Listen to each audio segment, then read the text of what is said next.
This video will describe socio-technical systems. Let's first have a look at an example. This is the Victoria Milk Factory in Zimbabwe. It processes milk from cows in the vicinity to produce yogurt, ice cream, and cheese. Victoria deliver their products to local supermarkets.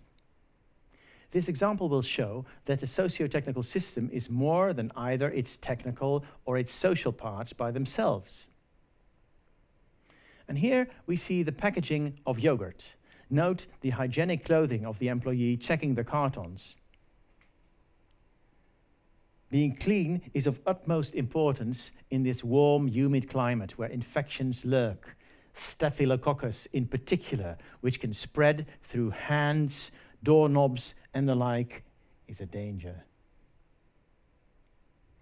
The Victoria factory is the subject of study of PhD student Shingai Nyarugwe. You can see her on the far left of the picture. She studies the food safety culture at Victoria, working at the Food Quality and Design Group and co-supervised by the Information Technology Group, both of Wageningen University. Her aim is to find out how the social and the technical elements in the factory can be co-optimized to yield the best food safety. Now, let's make a mental step and consider this factory as a system, a socio-technical system, to be precise. In the figure, we see the technical system on the right-hand side. It involves technology and processes. In our case, this involves a number of process steps in different separated compartments of the factory: mixing, fermentation, packaging. At each step, quality checks are performed for Staphylococcus.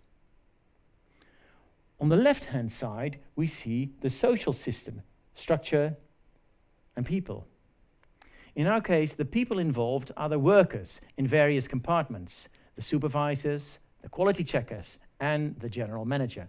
The formal structure involves separate compartments and separate responsibilities. But here lies the snag. Does everybody really stick to the rules? Does everybody wash their hands after going to the toilet or having a break? When I visited the place, I heard that the boss, a European, can sometimes be seen walking around the factory in his sweaty t-shirt. What does such an example do to the workers' morale and attitudes? This kind of question concerns the top left of the figure.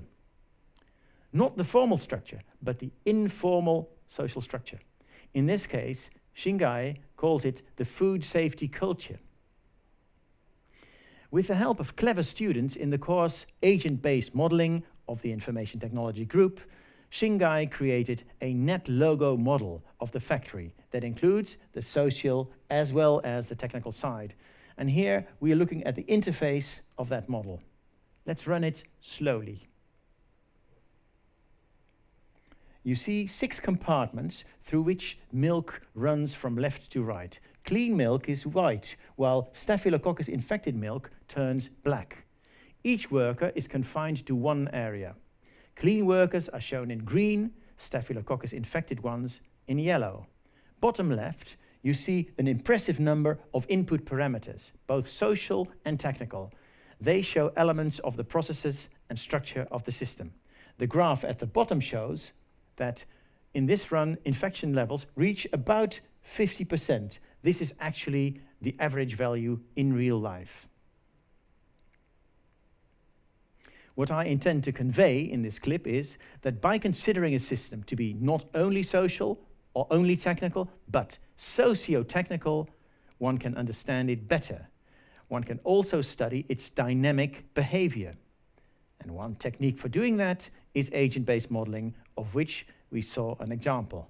We'll see many more in subsequent movies.